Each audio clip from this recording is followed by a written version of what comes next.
everyone and welcome to another video. This video will be my April wrap up. I read 6 physical books, 2 on my Kindle and 2 audiobooks this month. So I'm going to go through the physical books first, but just quickly before I get into the video, I just want to show you this really cute mason jar thing which says believe in yourself, and it's got bees all over and it's so cute. My sister made it. It's part of her little small business that she's set up. So I will link her Etsy store in the description below because she sells some really awesome personalised things such as mason jars like this one, also like personalised keyrings, gift sets, all sorts of things, and they're so good. So yeah, I will link that in the description below, and I am obsessed with this little mason jar. So first of all, I read Six of Crows by Leigh Bardugo, which I have had for quite a while, and what made me suddenly read this was the fact that the second season of Shadow and Bone, the TV series, came out on Netflix, and we watched that, and I thought, okay, I just want to get into this series because loads of people say that the Six of Crows series is so much better than Shadow and Bone.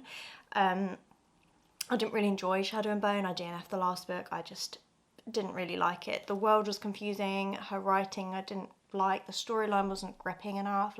I don't know, the story was okay, but it's just the way it was written, I don't know, I just didn't connect with it. I don't know, I just struggled to get through those books. And this one was kind of the same experience, to be honest. I thought I was going to absolutely adore this. I love the characters, and I feel like if it wasn't for the characters I probably would have given up on this book. I think it's just the world and all the names, all the names for all the magical people, just all the weird names and words that I'm just kind of I don't really know what these words mean. I don't know if my brain's just too small for these books. I ended up giving this one a 3.5 out of 5 stars, and that's purely because of the story and the characters. If it wasn't for that, yeah, I probably would have given it a 1 or 2 stars, but I did really enjoy the characters, so that's what kind of kept me going. I don't know whether I'm going to read Crooked Kingdom, the second book, or not, whether I'm going to just watch the series or whether I actually want to continue with the book. I'm not too sure. But anyway, I gave this 3.5 out of 5 stars, and it was okay, but just not my favourite. Then I read 13 Weddings by Paige Toon, and the reason I chose to pick this book up is because I'm actually getting married this August, and I just thought it'd be cute to read a book that's centered around weddings. And it's basically about this girl called Bronte, and the prologue is basically just about her going to her friend's hen do in England, and she meets this guy called Alex, and they hit it off, but then he ends up they have a one-night stand, and he ends up getting back with his ex. That's not a spoiler because that's literally within the first chapter, so it's not really a spoiler. I forgot to say, Bronte is Australian, so she was going to move back to Australia, so obviously her and Alex couldn't be together. Anyway, and then in the end she moves to England. She ends up bumping into Alex again, and obviously they have a connection and everything, and she also meets this other guy who's also Australian, and I can't remember that other guy's name. So anyway, there's a little love triangle between her and these 2 boys, but the thing is, I think a love triangle is good when you like both the boys and you don't know which one you want her to be with. But in this book, I didn't like either of the guys, so I thought Alex was just, what he was doing was wrong, and he was just a bit annoying. And then there was this other guy who just gave me the ick, and I don't know why, this Australian guy, he just gave me a massive ick. I don't know, the way he talks, and I just pictured him in my head as this really unattractive man. I don't know why, he's supposed to be attractive in the book, but anyway, I just pictured him differently, and I didn't like either of the guys, so I didn't really care who she ended up with. So for that reason I gave it 3 out of 5 stars. Actually no, I gave it 3.5 out of 5 stars because I did enjoy it, but just didn't like any of the male characters. And I did do a reading vlog this month, which I'll link in the description below, and I read these 2 books, Book Lovers and Survive the Night. So I'll talk about this one first. So Survive the Night by Riley Sager is about a girl who, her best friend dies, and you don't know how at this point, and then you kind of figure out there's this serial killer, and it must have been him, and then you're trying to figure out who the serial killer is, and she's at college and she wants to leave to come home, and she needs to find a way of getting back. So she takes a ride with this guy, I can't remember the guy, Josh Baxter. Yeah. So she gets in the car with him, and it's a really long journey, and he seems a bit fishy, and like there's some weird things going on, and then it gets a bit all over the place, hence why it's called Survive the Night. They're driving home at night and it gets a bit messy. Ooh, I'd heard really bad things about this book, to be honest. The reviews on Goodreads were not that good, but I actually really enjoyed it. I thought it was gripping, I enjoyed his writing. The only reason I didn't give this 5 out of 5 stars is because the reason why the serial killer was killing these girls I didn't like.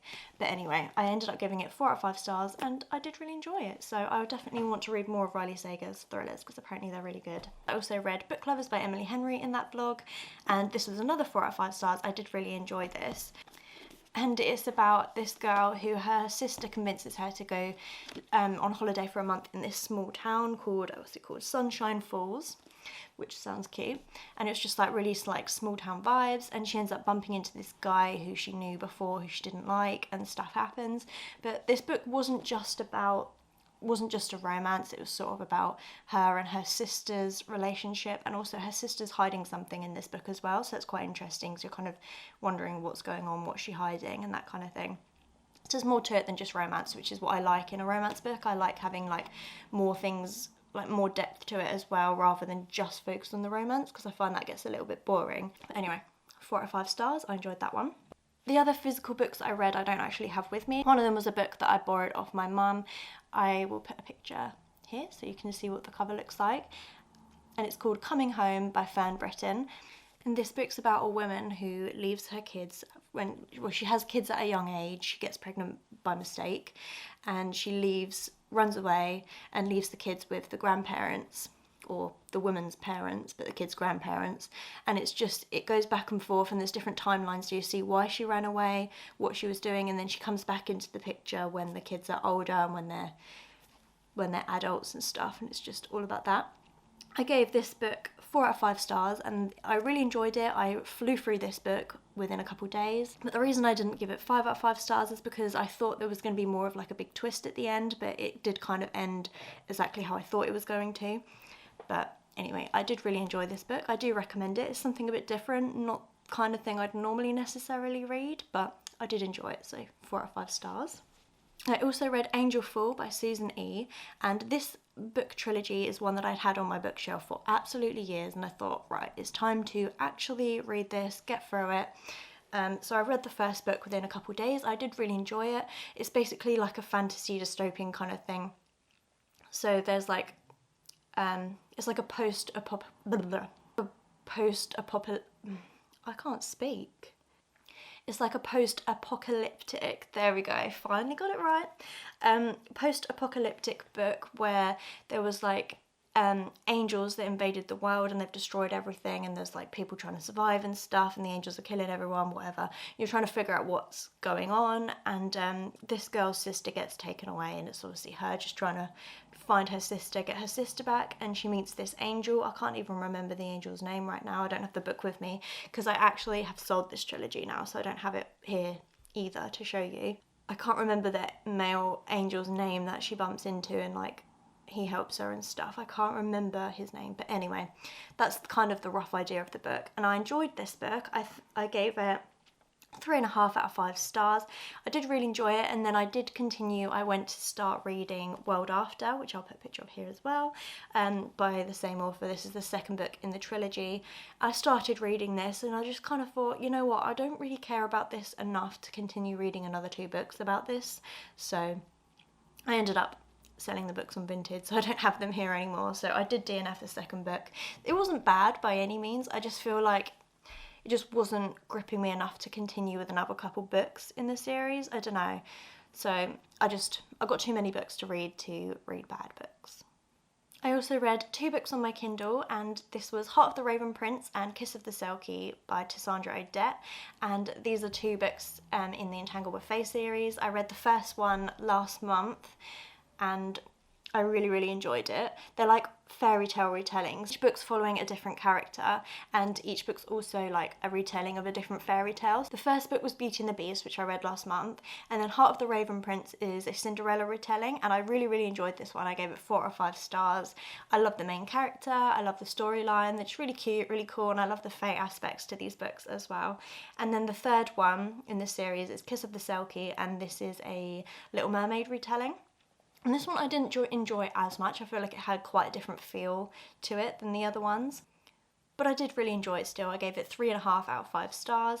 I don't really know the story of The Little Mermaid that well, so maybe that was one reason why. I'm not really sure, but I thought it was a bit slower in plot as well. It didn't catch my attention quite as much, but I did still really enjoy it, and I'm planning on reading the 4th book in May. So that's the books on my Kindle that I read, and I also listened to 2 audiobooks this month. One of them was My Dark Vanessa by Elizabeth Kate Russell, and this one I gave 5 out of 5 stars. This is a really kind of dark book, so I feel like definitely look up the trigger warnings for this just in case there's anything that would be a tough topic for you to read about, because it's basically about a young girl. I think she's about 13, 14, something like that, and her teacher, who's I think in his late 30s or early 40s or something, I'm not sure quite, I can't remember quite how old he was, but he grooms her, and she believes that he's actually in love with her and that she's in love with him, and it's really, really dark. And then it follows her when she's older, so it goes from when she was younger to when she's older, and when she's older she's kind of slowly coming to terms with the fact that he did abuse her and stuff. And yeah, it was just written so well, and also because I listened to the audiobook, the narrator to this was so good. I really enjoyed listening to her voice, and the way she spoke kind of made her sound, I don't know, it just fit the character so well, her voice. So I would definitely recommend listening to the audiobook if you want to read this book. But yeah, I don't want to say this was an enjoyable read, because that sounds bad, because obviously the topic that this book is covering, but I don't know how to word it without sounding bad, but I enjoyed my time with it, and I just thought it was written really, really well. But yeah, definitely check the trigger warnings because it is a dark book. And I also listened to The Road Trip by Beth O-Leary via audiobook, and this one was a good one to read via audiobook because it's got the different voice actors for the male and the female character, and for the female character I really like the voice. Yeah, she was well spoken, but also quite like witty sounding as well. I don't really know how to explain it, you'd have to listen to her voice to know, but I thought she played the character really, really well. This is about a couple who they split up a couple years ago, and then they're both on the way to this wedding up in Scotland. They live down the south of the UK, actually set near where I live, which is quite weird because I live in like a small kind of place, so it was quite interesting to read a book that's like partly set around where I live. But anyway, they're travelling from down south of the UK all the way to Scotland, so it's obviously a really long road trip, hence why the book's called The Road Trip. And her sister, they end up having to give her ex-boyfriend a lift, as well as his friend, and also this other random dude that they picked up, who they needed to take there as well. The book goes flashbacks to the past and also to the future with this road trip. So the past showing how she fell in love with this guy and why they broke up and all that kind of thing. And then it also goes to the present tense, which is obviously where they're on this road trip. So it's really interesting. I gave this 3 out of 5.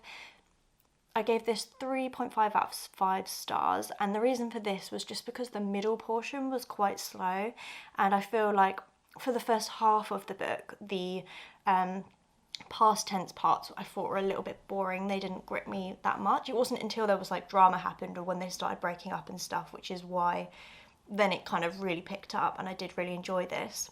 And her ex-boyfriend's friend is so infuriating. He really, really annoyed me. I mean, he does redeem himself a little bit, I suppose, but he was just so annoying. If you've read this book, you know what I mean. I just wanted to I wouldn't be standing for him, to be honest. So I ended up giving this 3.5 out of 5 stars, and I listen to audiobooks while I'm doing my artwork at home, and also when I'm like driving to work in the car, because it's about a 30 to 40 minute drive there and back, so it's quite a good chance for me to listen to a good audiobook.